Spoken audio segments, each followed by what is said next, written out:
Hello, my little tiger babies. I want to tell you about the two worst shows that I've ever performed in. It would be really great if I'd only ever done two bad shows. I've done a lot of bad shows, but these are the two that really left a lasting impression on me. You could say that they even changed my life. Dan was a mediocre improv teacher before coronavirus. Made laughing on each other in a comedy theater way too dangerous.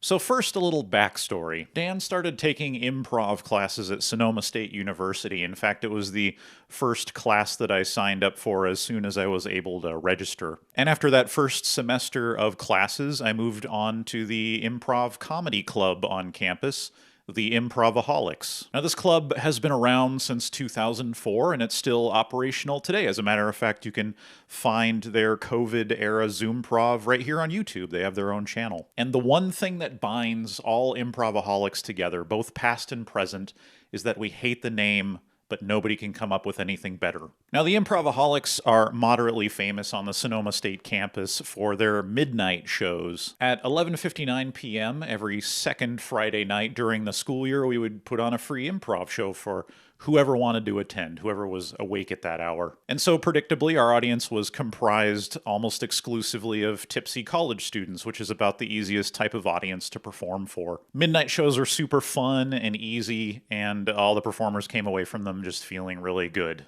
So after I had been with the Improvaholics for a little less than a year and performed in maybe 2 or 3 improv shows, one of our club members, Caitlin specifically, booked an off-campus performance at a bookstore in Sacramento. And I was selected to perform in that show, mostly due to lack of availability among more experienced improvisers. Sacramento is a little bit of a drive, but I didn't care about the circumstances. I was super excited to be in my first real show. At the time, I had my hair cut into this sort of mohawk thing.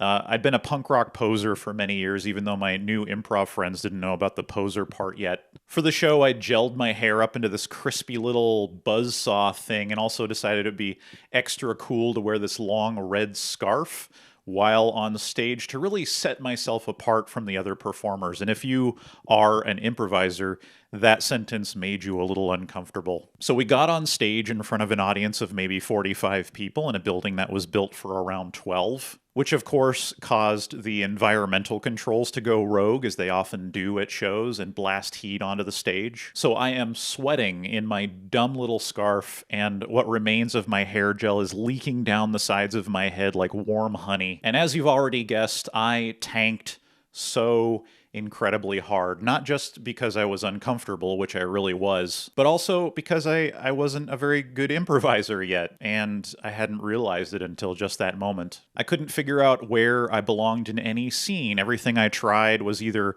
totally superfluous to what was going on or just dumb. And every time I stepped out and failed, I got a little more frantic and frustrated, which just made my next move even worse. So by the end of the show, I was absolutely devastated. I remember concentrating very hard on not weeping as we left the stage. Everybody else was doing what improvisers do after shows, which is, high five, nice job, that was so awesome.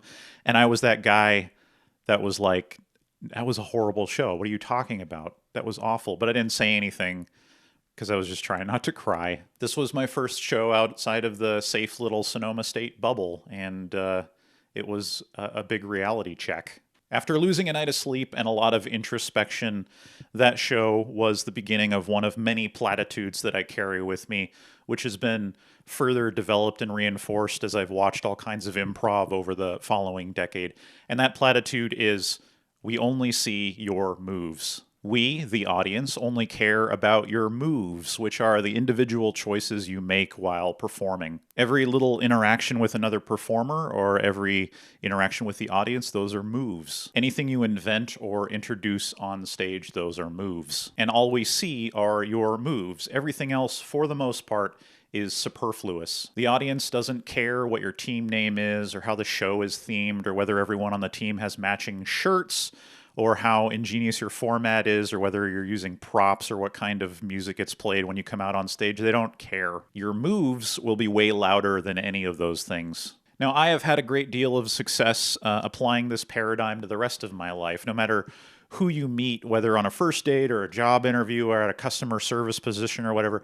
It doesn't matter if you're wearing a really cool jacket or your pants cost $500. Within 30 seconds, people can kind of tell whether you're nice or creepy or funny or a little psycho. And that's what they remember about you. Your moves are your loudest attribute. So anyway, we only see your moves. Worst show number 2. Fast forward about a year and change, and now I've been doing improv for a little over 2 years and getting pretty comfortable with it. Another improvaholic, this one, Michael, booked us a show in Petaluma, which was just one town south of Sonoma State. We knew very little about the show, except that we would be just one act in a much longer telethon-style stage show. We also knew it was going to be called the AIDS Benefit Show, which immediately spawned the incredibly tasteless joke, "We're going to benefit the shit out of AIDS." I still giggle a little when I say that. I can't help it. So the show date rolls around and we arrive at the venue, which ends up being the Petaluma Community Center.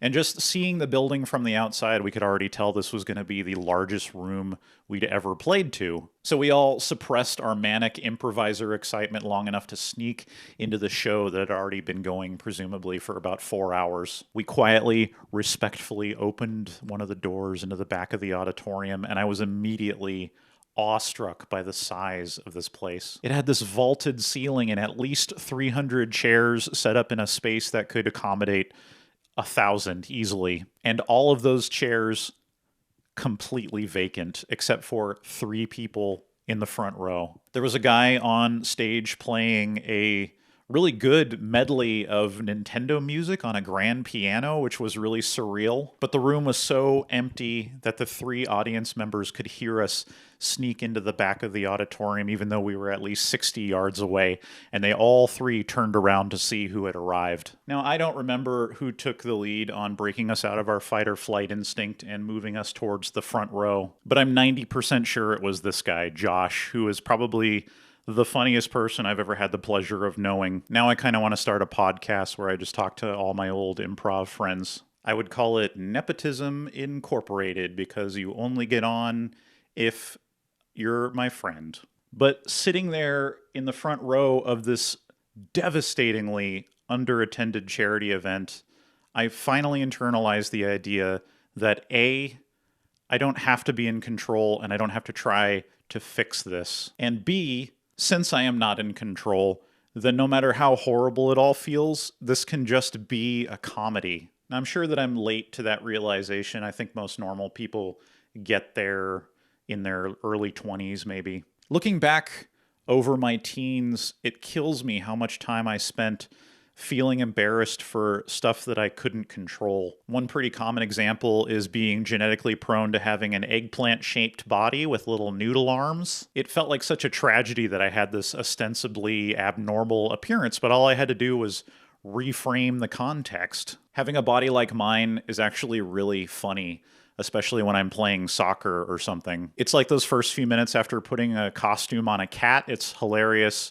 and strange and a little terrifying. So anyway, we got on stage at the AIDS Benefit Show, and we had a really fun time. We got pretty weird with it, because who was going to call us on it? The 3 people in the front row? I don't think so. And when we finished our set, we returned to the audience, because in live comedy, it's impolite to leave after your set. You're expected to sit and watch whatever comes next. And the host of the AIDS Benefit announced that it was time for the raffle drawing, and she needed a volunteer from the audience to pull names. Oh God, I need this me, please, please, yes. I was selected, obviously, and I got back up on stage. They handed me this clear plastic container, inside of which was a handful of those little red carnival tickets that you can get at the dollar store. There were about this many tickets, and the container was this big. They were obviously anticipating more participation than they got by a very wide margin. Anyway, the prize was like a basket of soap or something, and there was this big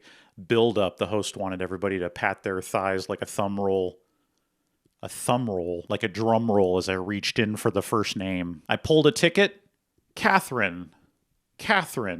And over here the host said, "Oh, that's me. Go ahead and throw that one back in and pick another one." Right, got it. Okay. Next name. Catherine. Catherine. It took us 4 tries to determine that nobody else had bought any raffle tickets. It was announced that the show would take a little break, and it seemed like a perfect time for the Improvaholics to sneak back out the back entrance of the auditorium. And just as we were pushing that door open, somebody shouted at us from up near the stage, "Hey, you forgot about the ice cream bar!" And sure enough, we had not even noticed the folding table on the side wall, upon which was a single gallon of vanilla ice cream, 1 cup of chopped peanuts, a pile of plastic spoons, and a stack of paper cups. We did each eat 1 paper cup of ice cream. This was simultaneously the best and worst improv show I've ever done. It definitely taught me a lot about seeing the beauty and comedy in tragedy. Okay, bye.